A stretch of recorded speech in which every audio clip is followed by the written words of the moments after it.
Y is N2 less reactive at room temperature. देखो हम जानते हैं एटमॉस्फेयर में अप्रोक्सीमेटली 79% क्या है, नाइट्रोजन है। तो इतनी नाइट्रोजन एटमॉस्फेयर में है मतलब वो अनरिएक्टिव होगी, रिएक्ट नहीं करती होगी। तो वो रिएक्ट क्यों नहीं करती? क्योंकि अगर नाइट्रोजन रिएक्ट करेगी तो ये होता है N2। N2 मतलब N ट्रिपल बॉन्ड N। अगर नाइट्रोजन रिएक्ट करेगी तो ये बॉन्ड पहले टूटेंगे तभी तो रिएक्ट करेगी। और इस ट्रिपल बॉन्ड को तोड़ना बहुत डिफिकल्ट होता है, बहुत ज्यादा एनर्जी चाहिए, इसलिए ये इनर्ट होता है। N2 has a triple bond between two N atoms. Bond dissociation enthalpy of triple bond is very high and it is difficult to break. इसलिए N2 less reactive at room temperature. Right, reaction of thermal decomposition of sodium azide. तो पहले तो ये बात ध्यान रखो, sodium azide और barium azide की थर्मल डीकम्पोजिशन से वेरी प्योर नाइट्रोजन मिलती है।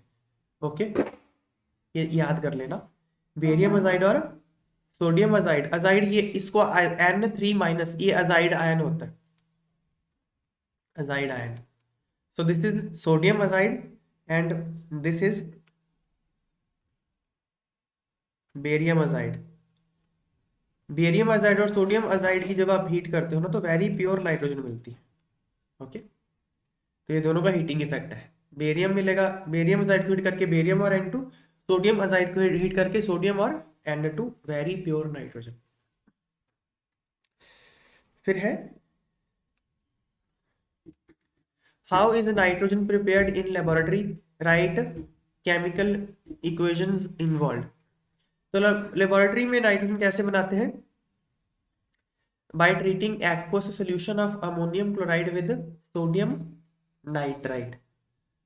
अब ये क्या है ना, आपको ये रिएक्शन याद रखने की जरूरत नहीं है, मैं आपको अमोनियम सॉल्ट्स का हीटिंग इफेक्ट बताता हूँ। देखो, तीन का याद रखो। दिस इज अमोनियम नाइट्राइट, ठीक है,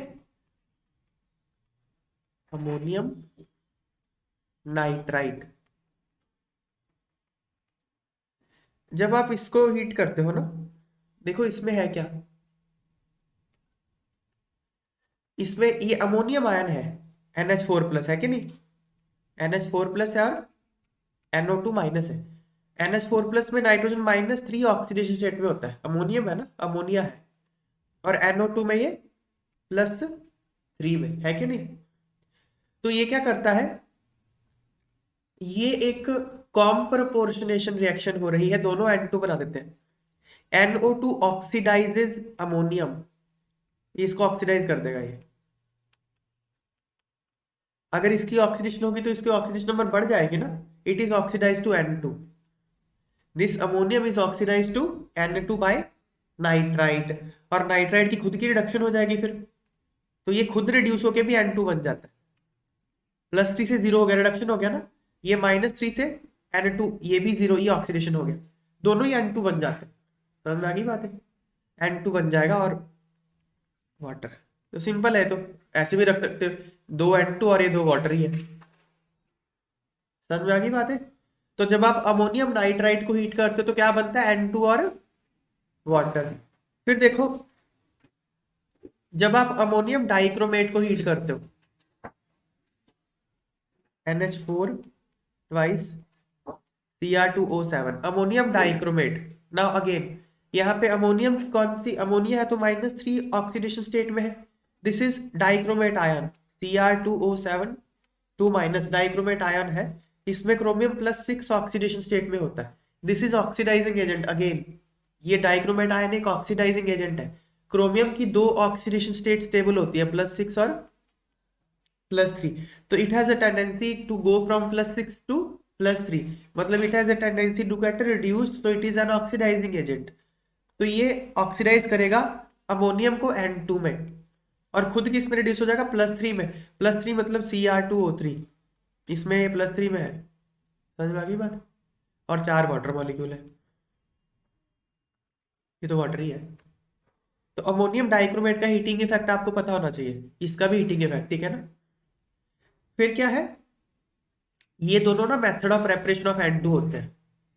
अमोनियम नाइट्राइट को हीट कर लो या फिर अमोनियम डाइक्रोमेट को। फिर एक और आएगा, हालांकि ये नाइट्रोजन के साथ रिलेटेड नहीं है, पर ये आपके सिलेबस का ही है, अब आगे आएगा, मैं यही करा देता हूँ। This is ammonium nitrate.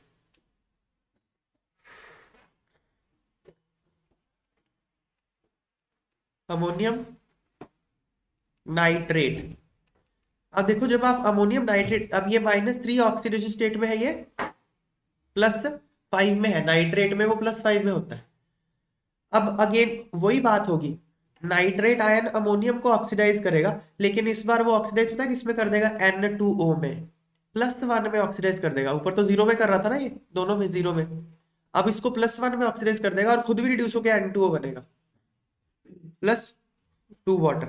देखो ऐसे भी याद रख सकते हो, यहाँ पे एक ऑक्सीजन बढ़ गई ना, N2 तो था ही, एक ऑक्सीजन इंक्रीज हो गई, यहाँ पे एक ऑक्सीजन कम थी ना, तो N2O और 2 वाटर। ठीक है बात है। इन तीनों का हीटिंग इफेक्ट आप याद रखना, ये इसलिए है बिकॉज इन तीनों के साथ जो एनायन लगे हैं these are oxidising in nature. इन तीनों के साथ अमोनियम है, तो सारा अमोनियम ही है, अमोनियम के साथ जो एनायन लगे हैं, nitrite, dichromate and nitrate, these are oxidising anions. ये अमोनियम को ऑक्सीडाइज कर देते हैं, ये ऑक्सीडाइज करता है N2 में, यहाँ पे ऑक्सीडाइज होता है N2 में, यहाँ पे ऑक्सीडाइज होता है N2O में। ये एक जनरल रिएक्शन है। अब इसके अलग अलग फॉर्म हो सकते हैं, ये देखो अब यहाँ पे, जैसे अब यहाँ पे रिएक्शन किसमें है, अमोनियम क्लोराइड और सोडियम नाइट्रेट में। इसमें क्लोराइड और सोडियम को तो आपको देखने की जरूरत ही नहीं है, बेसिकली अमोनियम और नाइट्रेट है। तो अमोनियम और नाइट्रेट क्या बनाता है, N2 और 2 वाटर, और ये तो NaCl ही पड़ा हुआ है, इसको क्या है। अब मान लो और कोई इक्वेशन आती है, उसमें NaNO2 की जगह कुछ और ले लिया, KNO2 ले लिया, अरे तो अब अलग अलग थोड़ी रिएक्शन याद रखोगे, आपको उससे तो कोई लेना देना है ही नहीं। क्लियर होगी बात है, ठीक है।